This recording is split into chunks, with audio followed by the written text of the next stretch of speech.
Hey everyone, welcome back to the It's a Mind Game podcast. My name is Jade, and today I am very excited to be introducing you to Christa, who is a registered dietitian specializing in human performance and is currently studying with the International Olympic Committee to complete the Diploma in Sports Nutrition. Christa is an assistant instructor teaching sports nutrition while working with student athletes on campus. She also has a private practice where she often works with female athletes from recreational to professional. If that isn't enough to keep her busy, she's also the mother of three beautiful girls aged 8, 5, and 18 months. Today, we are here to discuss the action steps of HA recovery and how to fuel for training as a female athlete. Welcome, Christa. Thank you, Jade. I'm happy to be here. Thanks for having me. No, I'm so excited to have you on, and we were just sort of talking about it before we started recording, which is we have a lot of HA recovery journeys on, but today's focus is more about action steps and the plans to actually help women recover from HA, which is something you're quite experienced in.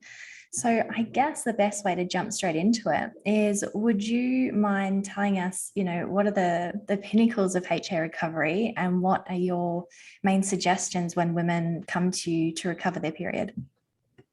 Yeah. And it's so individual, from person to person. And I know that everyone knows that and you know that. But gosh, I think this is such a good question. And as I was kind of reflecting on this, I really think, and I hope you can't hear all of the dogs. There's dogs around. Oh, they're welcome. We love dogs here. Yeah. Okay, good. But when I think about pinnacles of recovery, I'm just like, helping people understand their needs. And I'm a dietitian, so I'm coming from a nutrition perspective, and restoring needs. And that's kind of my, my focus and my perspective. But I think helping people understand their personal needs and, giving them the space to kind of process and potentially even grieve that, because needs can be really different than what people, are comfortable with or used to, especially as high performing females and active women. Sometimes that can be a really eye-opening experience, just to understand basic needs and just how fascinating our bodies are, and honestly the great lengths that our bodies will go to in order to conserve energy. We don't run like a machine, we dim like lights, and so we'll do everything we can to stay high performing while our body is, breaking itself down. And so that's one of them, I think, to me. And then, giving them space to grieve and process that. And then patience and consistency, just making sure that people stay consistent with recommendations and helping them actually be able to put action steps to those recommendations. We can say all day long, meet energy needs, or, add servings of this or that. But it's really kind of the on the ground, everyday, step by step that, people need the space to be able to actually do that and put those recommendations into action. So when you say basic needs, what do you mean by that? Yeah, so I'm thinking energy needs. So food, and that's a big chunk of my job, is figuring out where your basic needs are and how much energy we need coming in to be able to support your lifestyle and support how active you are. And then and obviously recover a period, because the body is perceiving, that to be too stressful if that's one of the areas that we're working with. So that's what I mean by that. Yeah. Now, obviously you work with quite an array of women, from recreational right through to athletes. Do you find that HA can be pretty common in both areas, or you tend to find it is more towards the athlete side? Yeah. Because I feel like I'm in two minds about it. It's like athletes generally have a better support team, so you'd like to think that they're less likely to get HA. But that being said, HA is still a pretty new thing, and it's only really just becoming a process to go, how can we honor our athletes to prevent this? Right. So I'm really interested what your insight is as to, are both populations just as likely to get it when they take on a goal to be the best they can, or does it still sort of lean more to one side or the other? Yeah. And I think just even me I'm still relatively new to the space, and so like that's been an eye-opening thing for me too, is that, yeah, it's really pervasive in both areas. And yes, even with my athletes, we have a sports med team and we have people on board that, should be able to recognize, signs and symptoms and things, but it's still so pervasive in sport that it's okay to lose the period, and it's okay to, especially if we have an endurance athlete or we have, high volume training going on, that's okay. That's just part of the process, and it's still shocking to me that that is still the case. But it's true. And so often, even our sports med MDs will still just prescribe, an oral contraceptive to, falsely induce a period. And so then we don't know exactly what those hormones are doing. And that's still really frustrating. So that's part of my job too, is to educate, the whole team and make sure that we're protecting our female athletes and making sure that they have the support that they need. But then on the flip side, like you had one of my clients on, and she has worked with you also, which I just love. And she was one of the ones that was so interesting, like such an interesting case to me, because she was totally out of sport, like had no relation to sport at all, was just trying to like be a better version of herself in her mind. That's kind of where it started, and started to exercise more and, just slowly decrease some of her caloric intake and increased activity. But she was done having children. It was just such an interesting case. And I think that happens a lot more than we even realize, that people just start to, because it's still so pervasive in culture to overexercise and undereat as a female, and that equals the best version of you.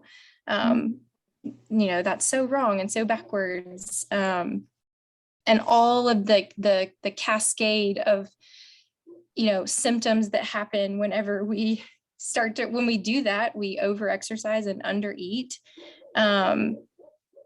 People don't feel good, but everyone on the outside is saying, oh my gosh, you look good, all those high praise compliments.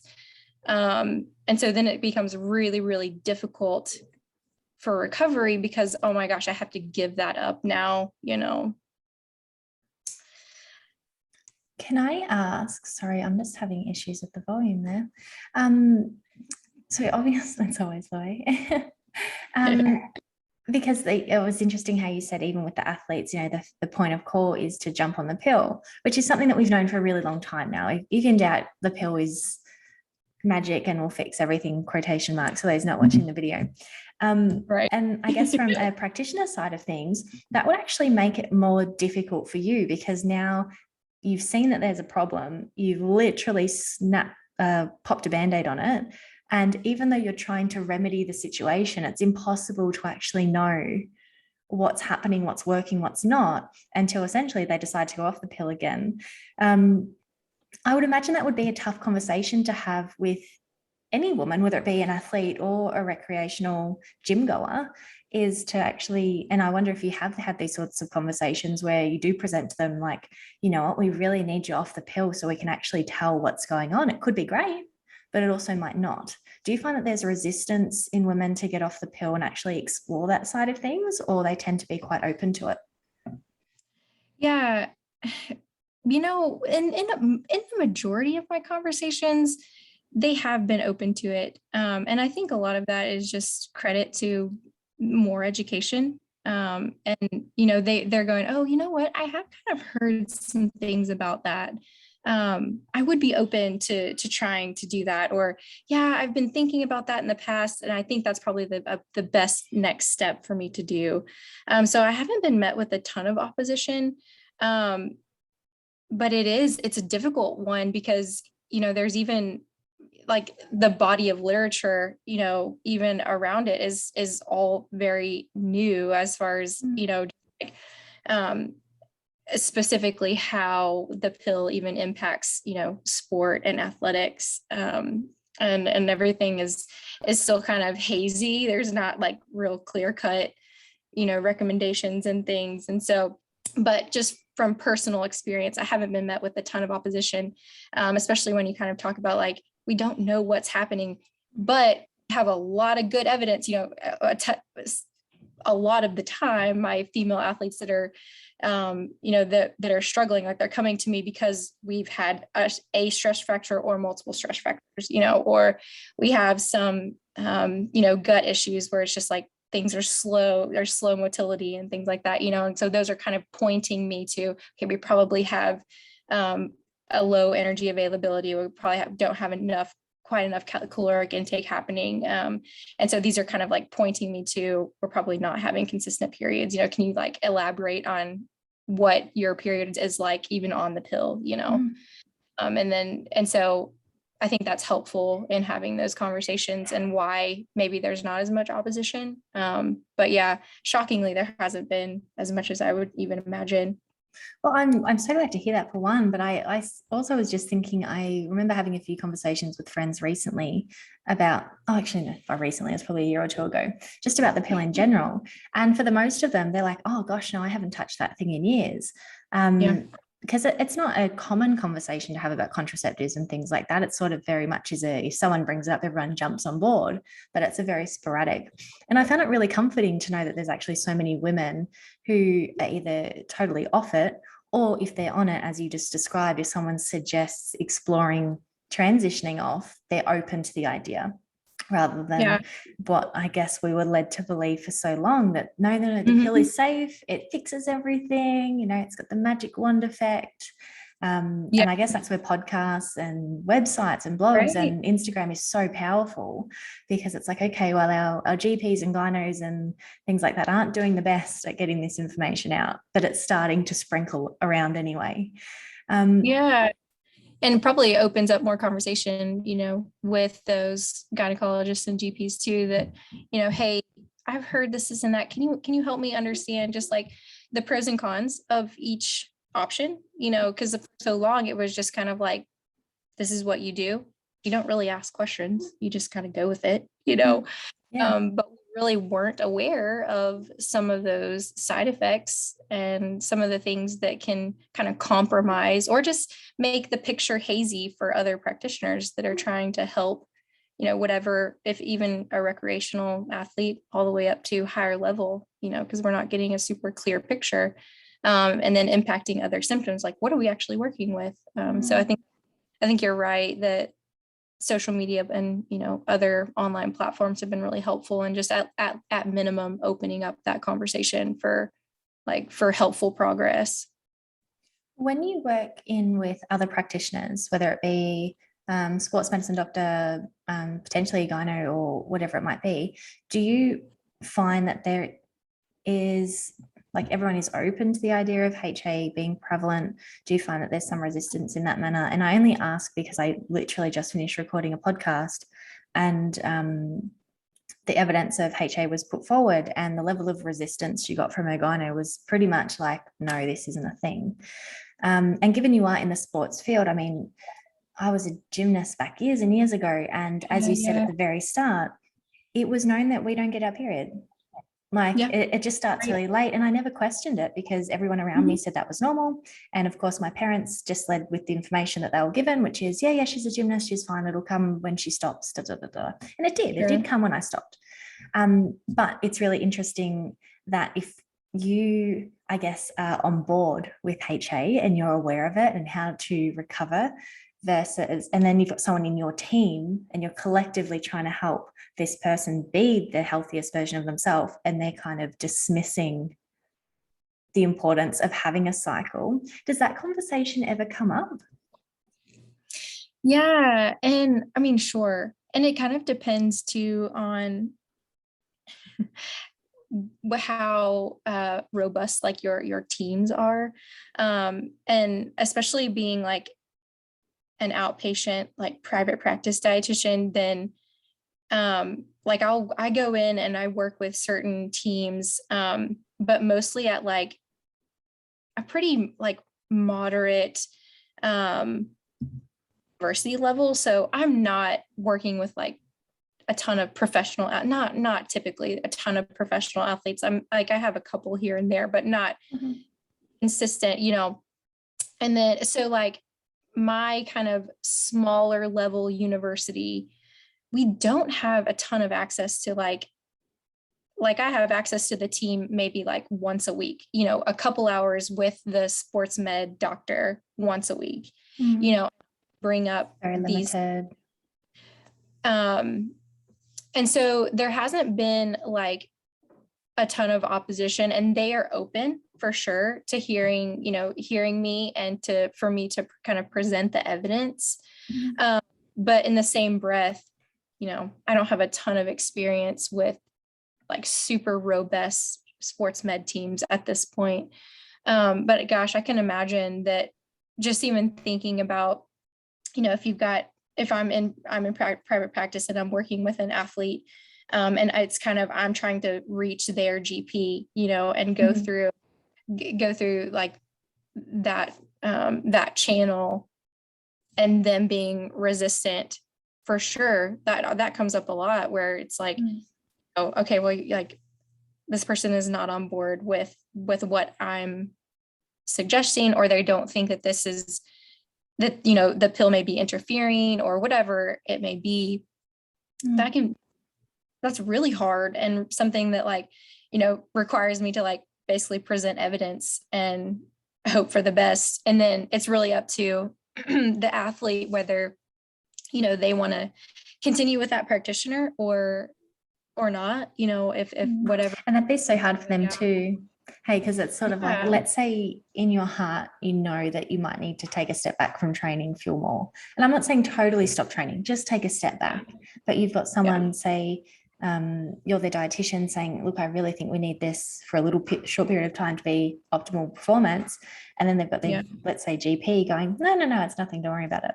When you so much want to keep life exactly as it is, of course, you're going to pick and choose the information. Like we all do it, of course. If someone's giving us the solution that we want or what's more comforting, and it just adds to so much, like even just turmoil for the person that it's affecting, because it's like, oh, part of me knows I think this one's onto something, but the other part of me feels so much more comfortable with everything's okay.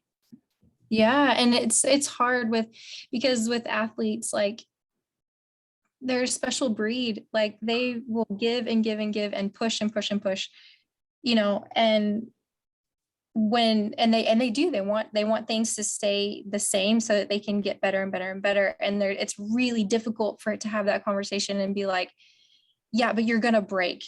There's going to be a breaking point if we don't do something, and if we aren't aggressive with recovery. And then in 3 years, if you can't compete at all, you need to look big picture, don't you? It's like right now it seems really dramatic, but imagine if something ends your career. Yeah. And that's the hard thing, is like, you know, really high performing athletes that are gunning for big goals, you know, it's hard for it's just difficult for them to be able to take a step back and to, you know, in their minds, they're like, well, sure, I would give, 5 years of my life for that, that goal or medal or whatever it may be.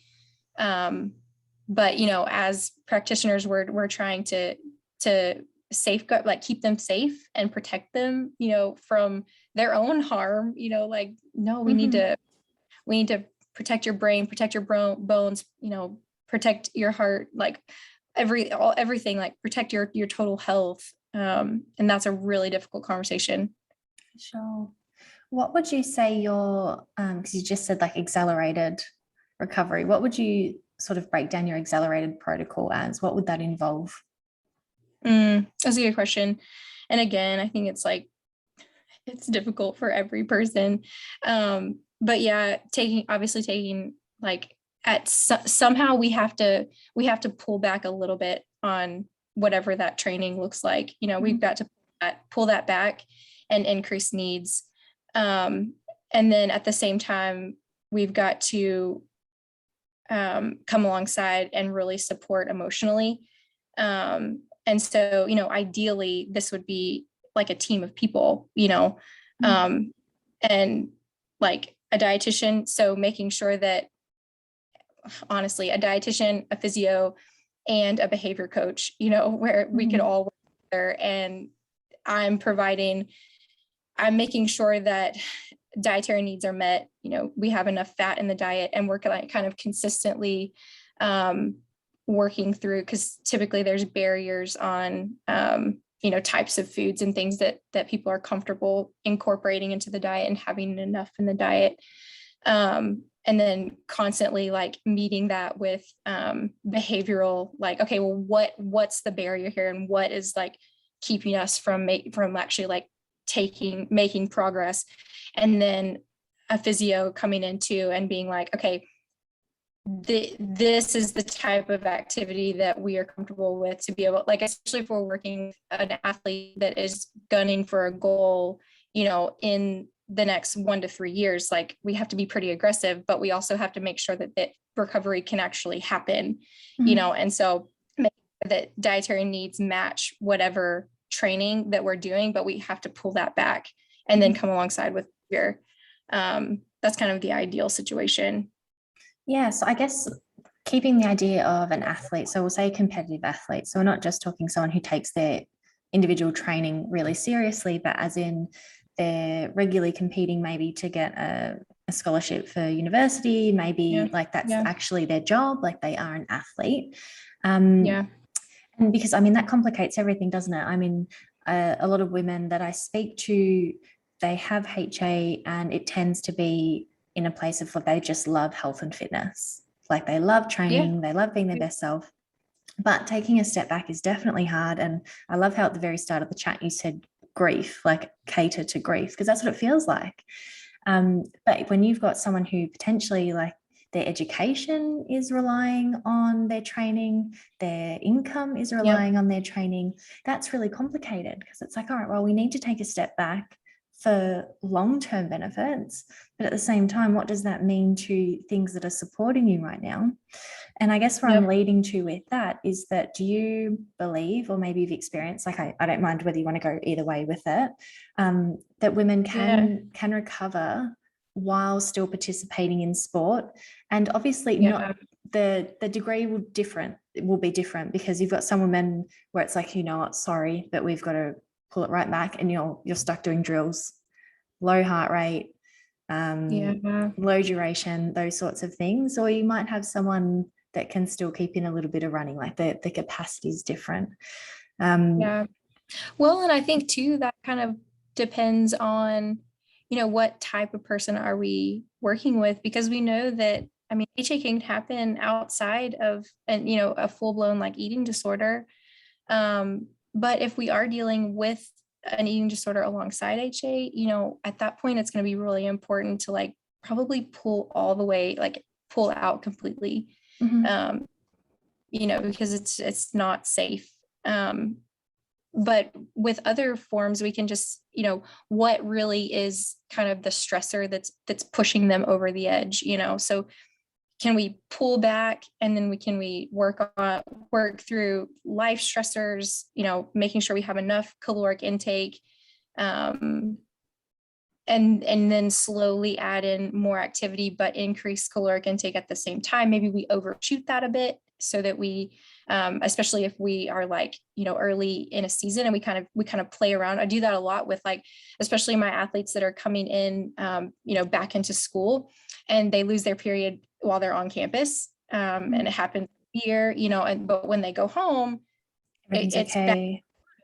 And so I'm saying, okay, well, let's think about this. Like, we have that extra layer of like lifestyle stress that you don't have at home. That's probably just, and you're already kind of, you're prone to losing the period. And so, maybe we overshoot calories just a bit, and then we ramp that up just a little bit also whenever training increases and we're in season, because, you're having to compete, you're having to make grades, you're having to be, your schedule is tight, you may have a job, all of these different things, thinking, you're dating, you have social life, whatever. And there's and then that, like, the body is just perceiving that as too much. And so like, when we come in and say, okay, we have strict bedtimes, or we have strict, routines where we kind of like make sure that we have all these other, even lifestyle activities to cushion, and hopefully just it's trial and error to figure out what will work. But recovering the period and maintaining the period, even in stressful, environments, is our main goal. And so how do we do that? And obviously different for everyone. That's really interesting what you said about when they're on campus, their cycle goes MIA, and then when they're home, it comes back again. Because I would imagine if you look at that over like a long period of time, even though it's not normal, it's still, you can see a pattern there. So it's like, okay, well, there's a fair bit of emotional stress that's actually causing the cycle to go MIA. So then in that situation, it's like, all right, we're focusing on nutrition, but we're also focusing on just general stress relief, because like you said, there's so much going on, study, training, work, relationships. Right. And I think too about, especially my girls that are young, and they're coming to school and they're kind of learning how to figure all this out. And this is kind of maybe the first time that they've had this environmental stress kind of placed on them at a higher level. That's not going away. These are just like, things that we have to learn to be able to cope with life. This is something that's helpful for them for the rest of their life. So this is, we have a motivator for right now, but also this is helpful for them. It's a life skill. Yeah. Yeah. Well, that's it, because it's like, all right, well, it's one thing too, when I'm at home, I don't get my cycle, just continue on that one. But at some point you're going to go to work, or you're going to be faced with, crisis with family or financials or something like that. Like, if there's one thing we know, is that there is stress is coming. And as you said, it's like, how well can we cope? Well, that's right, isn't it? It's like that personality and they're going to keep training. The high achievers. Yeah, no, I love that you brought that to the forefront. It's like, all right, well, we can predict that it's going to go missing and it's going to come back, but that's not really enough, is it? Because it's like the campus is just going to be replaced with something else as soon as they're not on campus anymore. So really biting the bullet and working out as to how to regulate emotions plays such a massive role. And I think that's something that tends to get swept under the rug, is that there's such a focus on reducing exercise and eating more.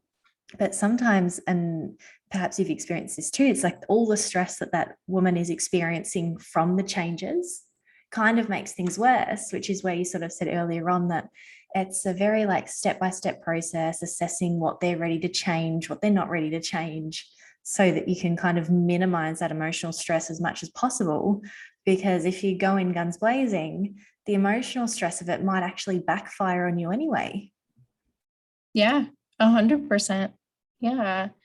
And it's so much easier to kind of project a lot of that physical, anxiety or stress, or not physical, but project all of that anxiety and stress onto something physical. So, like restricting the calories or over exercising or whatever.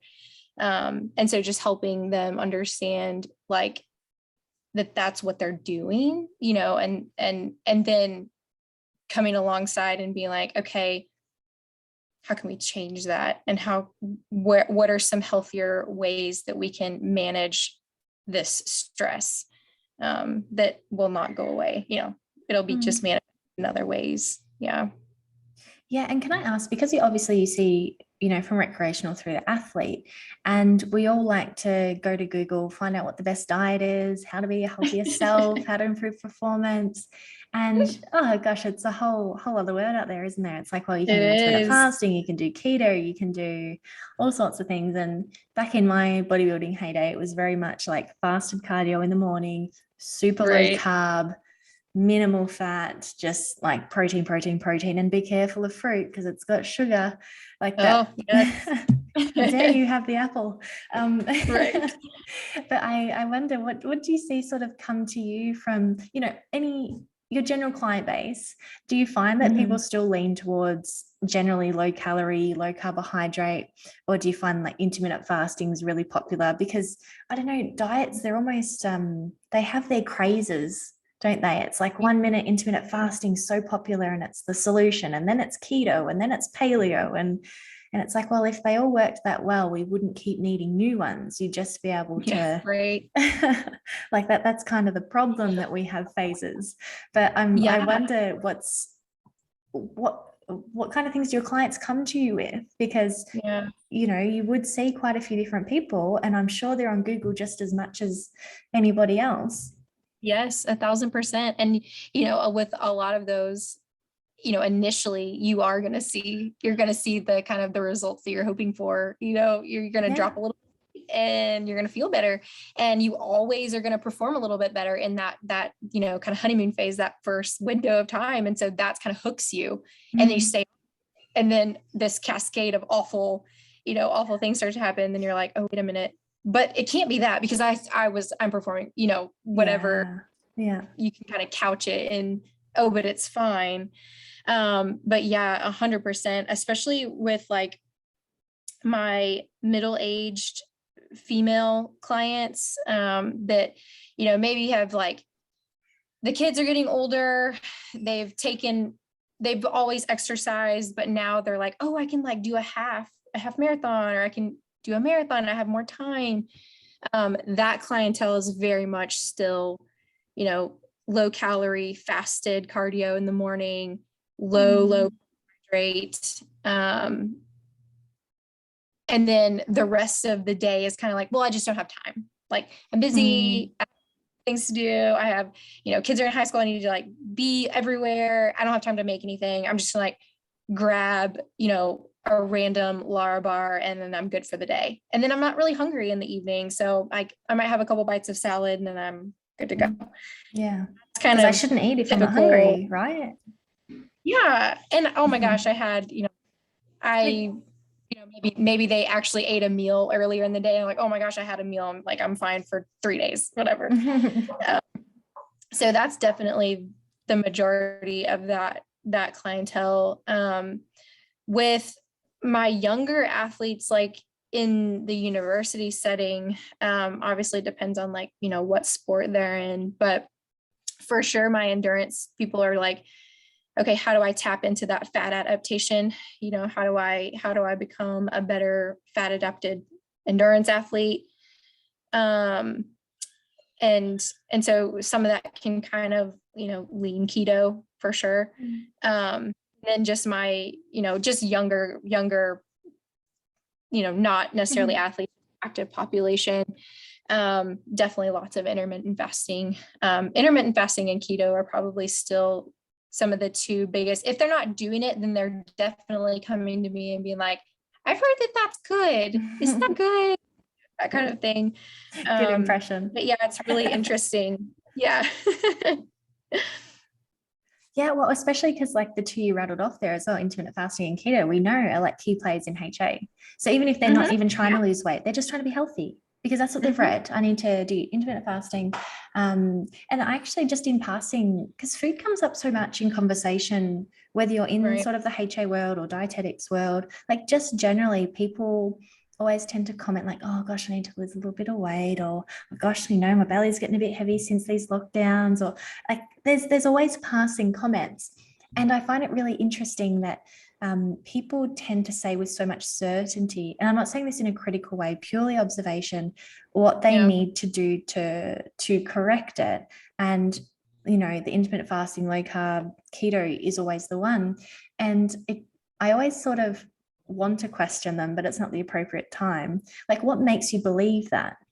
Like, have you spoken to a dietitian? Have you spoken to a nutritionist? Have you spoken to your GP? Like, who told you? Because one, Google is just a random search. It's got no consideration for your lifestyle, your prior health conditions, your current health conditions, your mental health state, all those sorts of things that play such an important part. And it's so easy to say this will work, and people don't question it enough. Like, but how well will No. it work for me? But And is it but they say harmful? it like with so much certainty, like, oh, I just need to intermittent fast and I'll be good. And it's like, oh, Yeah.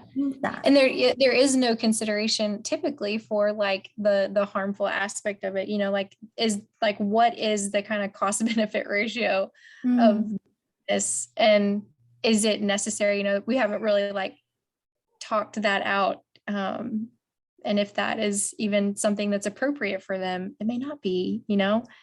I think especially for females, I try to talk about this a lot. It's just like we are there. Everything runs on feedback loops, and we're so much more sensitive to lower energy and lower carbohydrate. We are built that way. Mm-hmm. And so our feedback loops are going to like sound the alarms when it's perceived to not be enough, and start down regulating all these other body processes. And like those are warning signs, like, the lights are starting to dim, and we need to take notice of that. And so, yeah, it's like, let's have that conversation first before in. But yeah, everything is typically comes back to, I just need to, I need to lose this weight. I need to look a certain way, or, I'm starting to exercise a little bit more and I'm getting some, these kind of physical changes that I'm hoping for. Let's take it a step further. Let's add in intermittent fasting, because then that'll pull weight faster, and I'll get, the result or whatever. But whenever you were talking about Google, that makes me think of like the meme that says, whenever you're Googling your symptoms and like into the search engine, it's just whatever comes up, that's the highest search engine optimization, field. Yeah. That has nothing to do with you.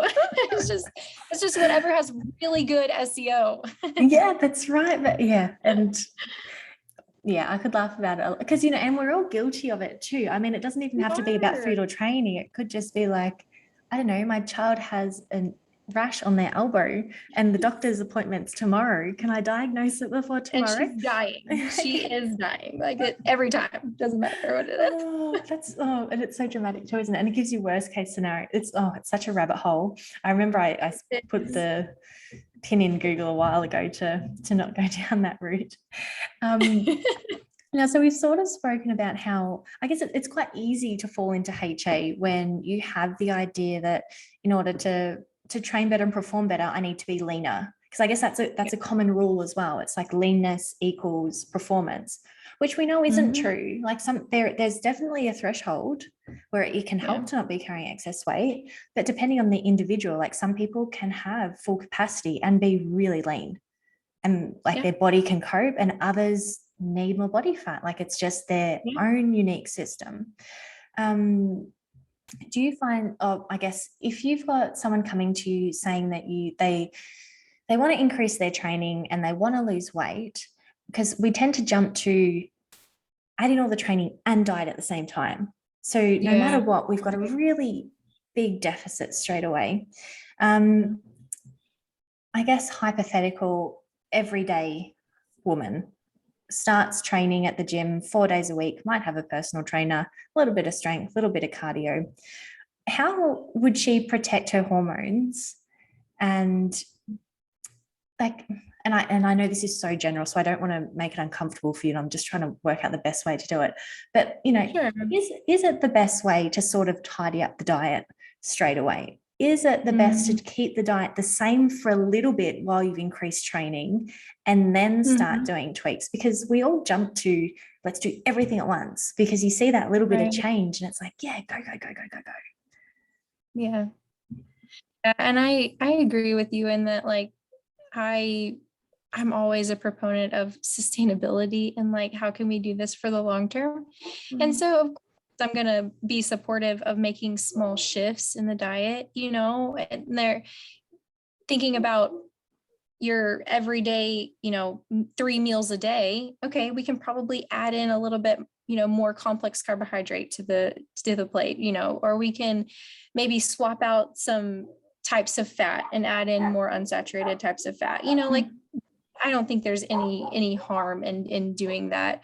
And I think as far as like protection goes, just like being mindful of whenever you're starting a new something new, like there's going to be, you know, that time of adaptation, that time that is going to be a little bit, it's going to be harder for the body. Like everything is new. And so I think just getting into the habit of supporting that with your food is not going to be harmful for anyone, you know? So like just practicing, like not going into things fasted, especially as women, like, you know, having more complex carbohydrates at meals, but then as you get closer to training, you know, have a more easily digestible carbohydrate that's you would probably deem as an unhealthy version, thing that's more simpler, and isn't going to take a long time to be digested.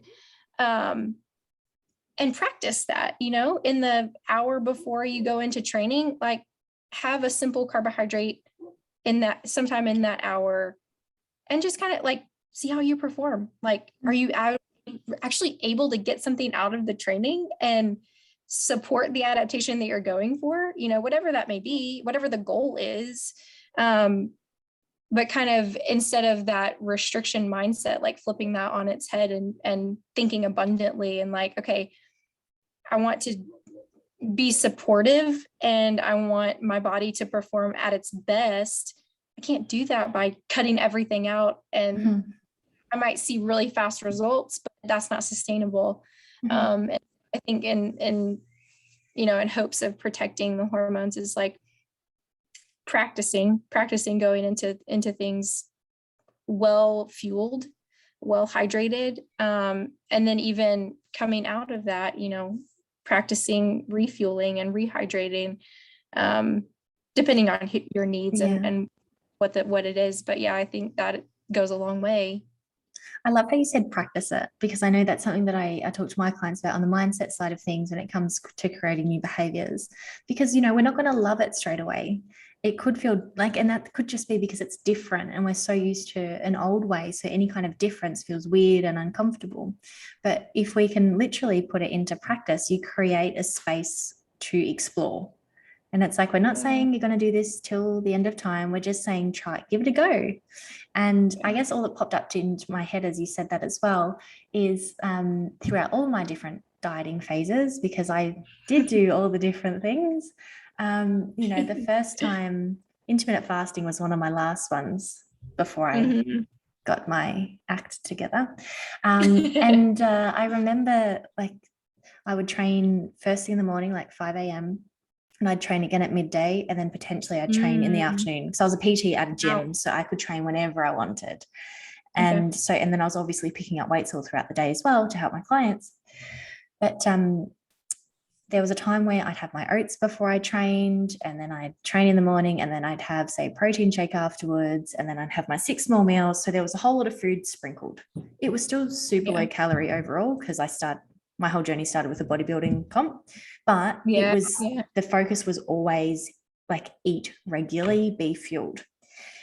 Over time, things got morphed and manipulated and all that kind of jazz. And I ended up in the world of intermittent fasting.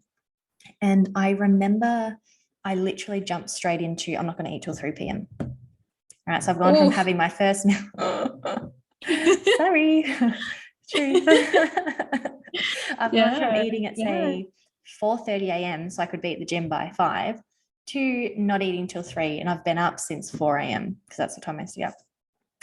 And I remember the first few weeks, and when it comes to nutrition at that point in time, I was so stubborn. Like once I made up my mind about something, that was it. And I would have had black coffee leading up to that 3 p.m. So I was just like all cortisol. I know that now. At the time, I thought I was just high on life. So funny. But I remember the first, I'm going to say 2 weeks, I remember getting to 3 o'clock and I felt dizzy and borderline passing out. Like I felt awful, but I was keen to stick to it. And then all of a sudden my body must have just recognized, well, she's not going to feed me, I'm just going to stop giving her all these signs, because I stopped feeling all of that. And I could get to 3 o'clock and I'd eat till sprinkles of food until maybe 9 o'clock at night, and then, you know, I just do it all again. And then I started to love that way of living. Like I love my stomach feeling empty. My eyes are like beaming all the time. My senses are heightened. I'm training really good. But the first few weeks, I felt like shit. Like I felt awful. And I guess where I'm leading with that is when I started breaking the fasting again, because it's like, well, you're not going to, enough of that, new cycle, new phase, new hip thing is I'm going to fuel before training again. And the same thing happened. I felt disgusting for 2 weeks. I was bloated and heavy and it was awful until again, my body goes, oh, this is what we're doing now. I'll catch up. And just linking that back into what you said about practicing these new behaviors, because any kind of change, yes, it can make us feel great at the start, but it can also make us feel really crappy until we adapt. Yeah, that's a really, really good point. Man, and what a journey and what a story, because that just is like testament to consistency and putting the work in. And you're right, like those can all be perceived as positive changes. Absolutely. Like at that point in time, it was like, stick it out because it'll work. Because I chose to believe that. And I imagine everyone faces that throughout their food choices. It's like, no, I'm just going to stick out the low calorie for a little bit because then I'll cope with it. And it's true, like for the most part, your body gets accustomed to it. Doesn't mean it's a good thing though. It can be, but that awareness is so important. It's so important. And a lot of times it really it requires someone to kind of come alongside you a lot of the time, because whenever, especially with really highly active people, if they, if we are consistently in a state of low energy and there's not enough energy, available, then obviously that's going to create more rigidity in the mind and, literally can shrink the brain, and so it's like, it becomes very difficult to be able to recognize these negative impacts, without someone coming alongside and saying, no, like really, let's take a look at this. Like, let's put these before and after side by side, and like, do you really have capacity for this social life that you're saying that you're wanting? Or, do you really want to be relying on caffeine and being jittery and crazy, until this certain time, and then like, if we have other data like DEXA scans or whatever, or bloods or whatever, like look at some of these other factors and like, is this really where your body is happy and where you are happy? Are you feeling fulfilled and satisfied with this lifestyle? And can this be sustained? Where do you really want your life to be? And is this going to, is this able to like line up with your values as a person? I really like how you structure questions, and I can tell that you work with people with eating disorders by the way you say things. Because like because the way how you said, do you what was it? Do you have the capacity to have the social life that you want?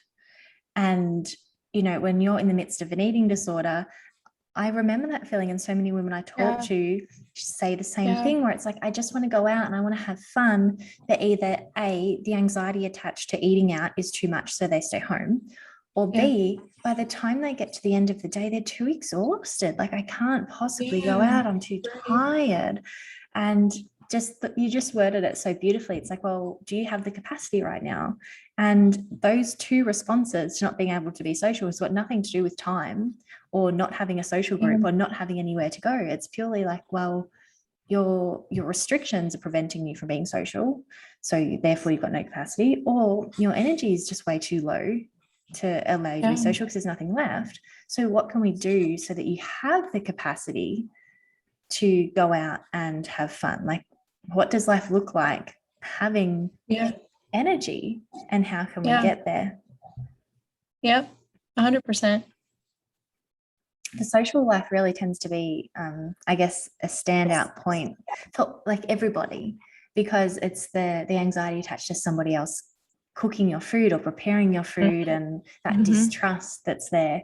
And I think it's a really important marker for people to recognize, regardless of HA, because diet culture has sort of led us into a place of believing that if you're apprehensive about eating out. It's just because you're health conscious.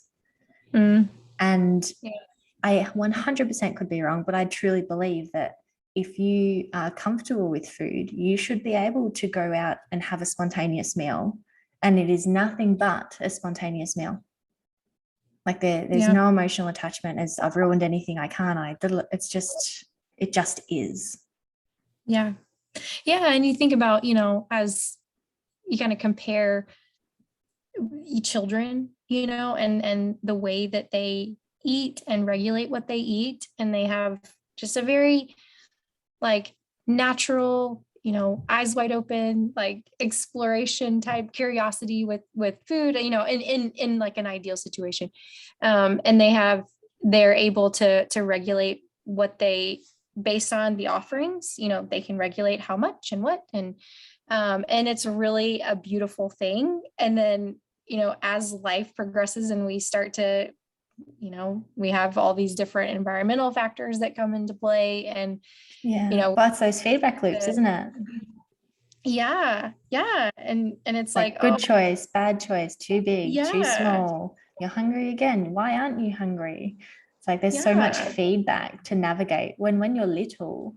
And because I know you've got 3 children and one of them's only 18 months. My daughter's going to be 2 in January. And don't get me wrong, I, for the most part, hear mine right now. Oh, I've heard the pups. I haven't heard the babies yet, but I'd love to. For them, like I've been pretty healed from my eating disorders for quite some time. But that being said, watching her learn to eat has been like another level of healing, because I watch so easy it is for her to just be like, I'm going to have a little bit, I'm going to have a lot, or even half an hour after she finished something, she does like a hand gesture like this, I'm hungry. And she's just hungry again. And like as an adult, if we had lunch and then 20 minutes later went, oh, I'm hungry again, you'd be like, oh, but you just had lunch, like you probably shouldn't be hungry. And you have all that from everything you've been exposed to over a long period of time, regardless of whether you've dieted or not. It doesn't even matter. By the time you're in your 20s, you're generally questioning your hunger just because. And I love watching her just tell me that she's hungry. And then sometimes she'll literally have 2 bites and it's like, oh, that's all I needed. Sometimes she'll have a full serve. And it is really beautiful to see how easy it is for them to pick and choose food. And they're so wise to it as well. Like they're really wise to portion, to, because there's times where, and I wonder if you do it with your kids too, like you might have some fruit and then some veggies or pasta or whatever, but then you might have like, say, a little chocolate on the side. Right? Because we know it's chocolate and it's like, oh, that's a sweet. She doesn't. She knows it's tasty. That's about it. And sometimes, yes, she'll eat that first. Absolutely. But other times she'll sit there chowing down fruit and not even go near it because it's just food. Like there's no rule attached. There's no judgment attached. And over time, we just get exposed to rules or demonizing certain things. And it's funny how by trying to perfect it, we've actually kind of broken the system. I totally system.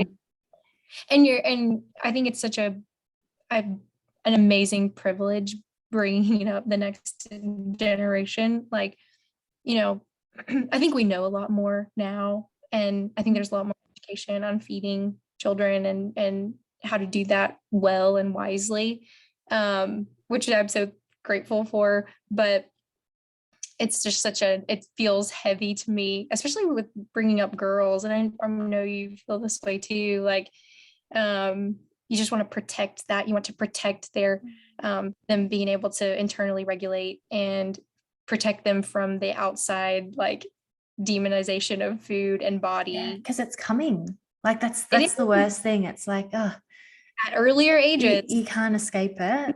And especially with internet and social media and things like that. I mean, we're similar ages and we only really had magazines and TV. Sure. And yet we still had that exposure where highly likely they're going to have a pocket with a phone with our famous Dr. Google and all the fat. Oh, no. Just in their faces all the time. But it's like, and I was reminded too of this in one of my supervision groups, is like, you know, we get to, you know, we like have the opportunity to provide these safe environments, like for them, and help them to have a safe place to like talk out these anxieties and these stressors so that they can more easily regulate and not, you know, manifest these onto physical, like, you know, that we cannot control. I'm not saying that we could ever You're saying control more like facilitate an environment where they can make educated decisions. Yeah, and where they feel safe to do that. And like we just really a really awesome opportunity to be able to do that, like with our own. And because I feel quite a bit of pressure, you know, as a dietitian, and I'm working with this population, I'm raising girls, you know, and then I can't protect them from everything. But what I can do is I can have a safe environment. I can provide healthy food for them and say, you know, this is what is offered, and you have the choice of how much and what. And then, you know, from the outside, okay, let's talk about it. Like, what are you being exposed to? What, like at school or, you know, in peer groups, what's coming out? And we even, like, my oldest is only 8, and we've had several conversations where she's like, oh, that's not healthy, or, oh, that is healthy, or, oh, you know, and I said, they you know, parrot things, hey, like they hear certain comments and they're saying it without actually meaning anything. They're just copycatting, but at some point they're gonna believe it. Yeah. And so, okay, let's dig into that. Like, what do you mean? That's interesting. You know, where did you hear that? And what was the context? And what are you feeling, you know? But anyway, I think that's a really beautiful opportunity and a weighty potential right there for as we're raising kiddos in this environment. That's, you're right. Like, it's going to be in their face all the time. But I like how you sort of explore it with your daughter as well. It's not just, no, you're being silly, that's healthy. It's like, why do you think that? Where did you hear it? I'm not saying that. Because it's so hard for them to comprehend. And I've heard it from other mothers, you know, just in general circles, women I competed with years ago and stuff, and they'll come back and I think she was 6. She goes, Mummy, I'm going on a diet. And she's like, oh. And when she questioned her about it, she didn't even know what a diet meant. Like she didn't know, but her best friend has an older sister who was like 16 and started saying, I'm going on a diet, and she's got to Nutrafol it out and juicing. And the little sister's watching her big sister be like, well, that's what cool girls do. And she just started copying language. And like, don't get me wrong, I know it's innocent in the way that she didn't know what she was saying. But if you've got a child sort of saying, I'm going on a diet, I'm going on a diet, I'm going on a diet, then they learn that that's how they live. They live on a diet. And then like everything builds around behavior. it. And they copy behaviors without knowing any better. So you're right. It's like we've got this amazing capacity to actually make change and allow them to feel supported to make good choices if we, you know, keep the book wide open and just are willing to explore rather than shutting things down. It's like, have the conversations, keep the awareness. I actually love that you brought that to the forefront, because so many women on here are trying to recover their periods so that they can fall pregnant. And it's like, well, then you have your children, and boys or girls, either way, because I mean, that's probably a whole other podcast, isn't it? Is that men have eating disorders just as much as women, but we tend to be more open about it because it affects our fertility, where you know, men have got a whole different system. But you know, back in my bodybuilding days, the men had just as many eating disorders as the females. Restrictions, weighing everything, can't be too fat, not gaining enough mass, like a very obsessive, must have the protein, can't be catabolic. It's but they kind of get swept into you're just sort of a manly man doing your thing, good job. And it's like, well, they're having a hard time too. They might look great and say they look great, but so do we, you know? And you're right. Like, and they can get away with a little bit more than we can as far as like negative consequences, you know? And well, because we get our back against the wall. Like, I know I would have continued on my behaviors forever, unless I decided I wanted my period back to have a child. Because I was happy. Like, I'm definitely Yeah. happier now, but I was still super happy back then. Nothing where I thought I was missing out on life. But without that missing period as a catalyst for change, there was no need. Like, everything was good. Yeah, 100%. And that becomes an even more difficult conversation with males, because it's like, well, what's the motivator? You know, it's hard to convince them that there will be a breaking point, and that there, you know, things will break down, the wheels will come loose at some point. In the moment, you know, that doesn't really matter. It's just difficult. Yeah, no, it's a tricky one, and maybe and obviously not demonizing anything. Like, everyone's got their choices, but I find it an interesting conversation around how there's so many similarities between the sexes, but in regards to that diet culture, like, there's so many differences between us in real life, but like biologically. But when it comes to diets and health and fitness obsession, or even athletic performance obsession, it's very much the same.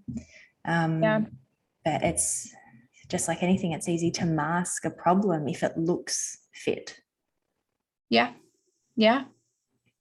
Especially with athletes, like I said, they'll, you know, they would trade years off of their life for goals and medals. And so it's very, you know, to think about stepping back or pulling back in any way, when there's not like an immediate motivator. Yeah, I agree. Yeah, I feel like I've got so many more questions for you, especially on the athlete front, because then, and I am going to wrap things up because I know we're limited for time, but it just made me think on the identity crisis side of things. So gender doesn't even matter in this circumstance, but when someone's been wanting to get the gold, to get the first place, to get the time or whatever for so long, and then they do, they're just as lost as they've ever been in their life, because that's all they've searched for. And then they've gotten it, and it's like, oh, I felt great for that 24 hours, but I don't know who I am. I don't know what I want. Like, I did the best thing. Yeah. I've topped out. Yeah. Now we're here. Yeah. That's a huge, and I love some of those. There's even like a whole Instagram accounts dedicated to that population of people, because it's like, who am I?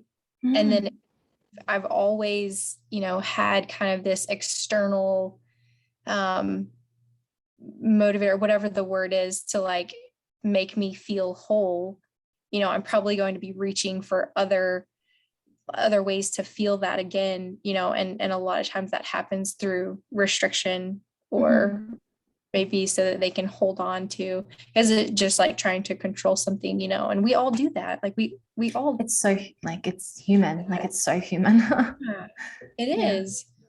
And so, and that's why I love like that there are professionals and people out there to like come alongside us and help us, and just be able to point out when, you know, our thought processes are skewed, or just not aligning with what, you know, what really matters to us, when we can't see it. I love that we can partner with people to be able to, you know, to really feel that fulfillment and satisfaction with our life. Yeah, absolutely. And that's where, I guess, taking ownership of knowing that something's off and being willing to ask for help is so important, because it's so easy to take ownership and go, no, I can do it myself. And yes, sometimes you can, absolutely you can. But if it's a teething issue that's not going away anytime soon, you know, help is a wonderful, wonderful thing. Yeah, it is. You're right. Speaking of help, if anyone has listened to this episode and wants to reach out and connect with you, where is the best place to find you? Yeah, so I'm on Instagram at Christa Smith Nutrition. And then I also have a website. It's christasmithnutrition.com. I'm just starting like all of the content and blog and that kind of thing. It's a lot of work, hey? So It's much a to lot do. of work. It's Oh like, it's my so fun. I word. can't wait to do it. And you got all the ideas in your head, and then you get to your keyboard and you're like, Yes. oh my God. Yeah. Like today I had my first keyword search. So I'll be Oh, building content from, so I'm learning all of that fun stuff. good on you. Good, because Very exciting. I want to, yeah, be able to be more supportive to my community and be Yeah, able that's to awesome. good content. So Well, listeners, at least if you can get in early, you can be there for the whole building and development. Very exciting. Now, I will link all those details in the show notes. And once again, thank you so, so much for your time and for this wonderful conversation. I'm so glad we had the opportunity to connect and have a really good chat. And as always, guys, if you're listening or watching, please like, subscribe, comment, or share this episode with your friends. awesome. Thank you so much, Jade. I appreciate your time. You're the best. Thank you.